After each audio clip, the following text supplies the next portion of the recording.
युधिष्ठिर को पूर्ण आभास था कि कलयुग में क्या होगा। पांडवों का अज्ञातवास समाप्त होने में कुछ समय शेष रह गया था। पांचों पांडव एवं द्रौपदी जंगल में छुपने का स्थान ढूंढ रहे थे। उधर शनिदेव की आकाशमंडल से पांडवों पर नजर पड़ी। शनिदेव के मन में विचार आया कि इन पांच में बुद्धिमान कौन है, परीक्षा ली जाए। शनिदेव ने एक माया का महल बनाया। कई योजन दूरी में उस महल के 4 कोने थे, पूरब, पश्चिम, उत्तर, दक्षिण। अचानक भीम की नज़र महल पर पड़ी और वो आकर्षित हो गया। भीम युधिष्ठिर से बोला, भैया मुझे महल देखना है। भाई ने कहा, जाओ। भीम महल के द्वार पर पहुंचा। वहां शनिदेव दरबार के रूप में खड़े थे। भीम बोला, मुझे महल देखना है। शनिदेव ने कहा, महल की कुछ शर्तें हैं। शर्त नंबर 1, महल के 4 कोने हैं, आप एक ही कोने में देख सकते हैं।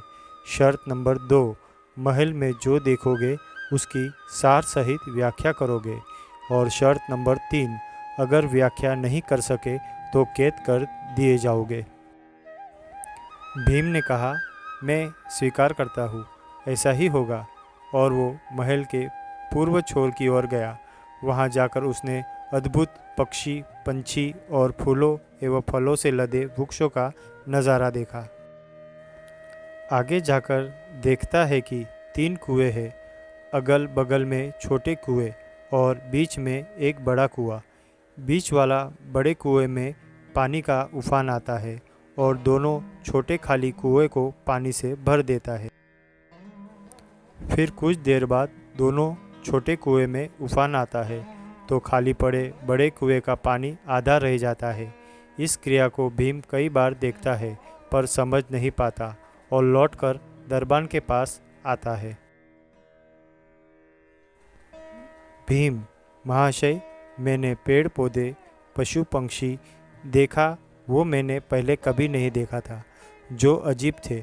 एक बात समझ में नहीं आई, छोटे कुएं पानी से भर जाते हैं, बड़ा क्यों नहीं भर पाता, ये समझ में नहीं आया। दरबान, आप शर्त के अनुसार बंदी हो गए हैं और बंदी घर में बैठा दिया। अर्जुन आया, बोला, मुझे महल देखना है। दरबान ने शर्त बता दी और अर्जुन पश्चिम वाले छोर की तरफ चला गया।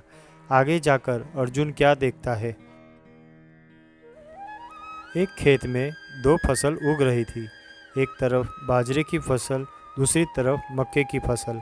बाजरे के पौधे में मक्का निकल रहा था तथा मक्के के पौधे से बाजरी निकल रही थी। अजीब लगा, कुछ समझ नहीं आया, वापस द्वार पर आ गया। दरबान ने पूछा, क्या देखा?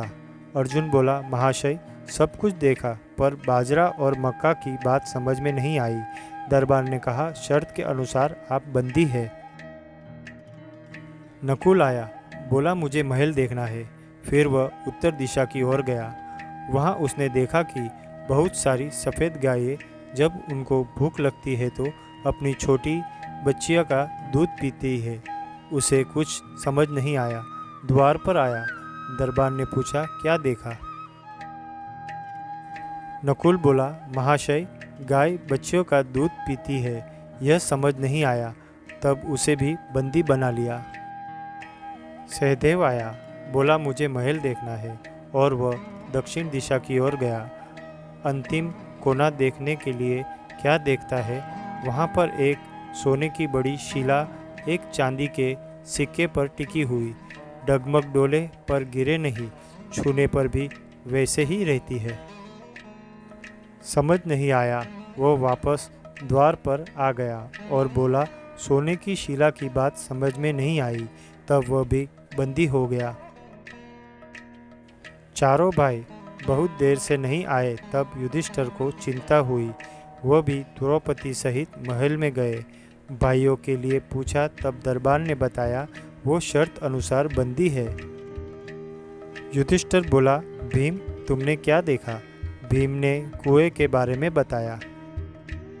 तब युधिष्ठिर ने कहा, यह कलयुग में होने वाला है। एक बाप 2 बेटों का पेट भर देगा, परंतु 2 बेटे मिलकर एक बाप का पेट नहीं भर पाएंगे। भीम को छोड़ दिया। अर्जुन से पूछा, तुमने क्या देखा? उसने फसल के बारे में बताया। युधिष्ठिर ने कहा, यह भी कलयुग में होने वाला है। वंश परिवर्तन अर्थात ब्राह्मण के घर शूद्र की लड़की और शूद्र के घर बनिए की लड़की ब्याही जाएगी। अर्जुन भी छूट गया।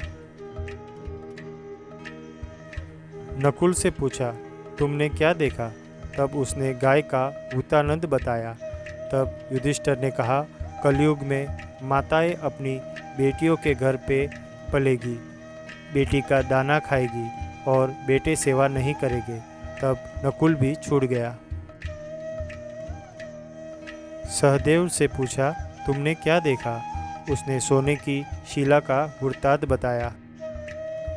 तब युधिष्ठिर बोले, कलयुग में पाप धर्म को दबाता रहेगा, परंतु धर्म फिर भी जिंदा रहेगा, खत्म नहीं होगा।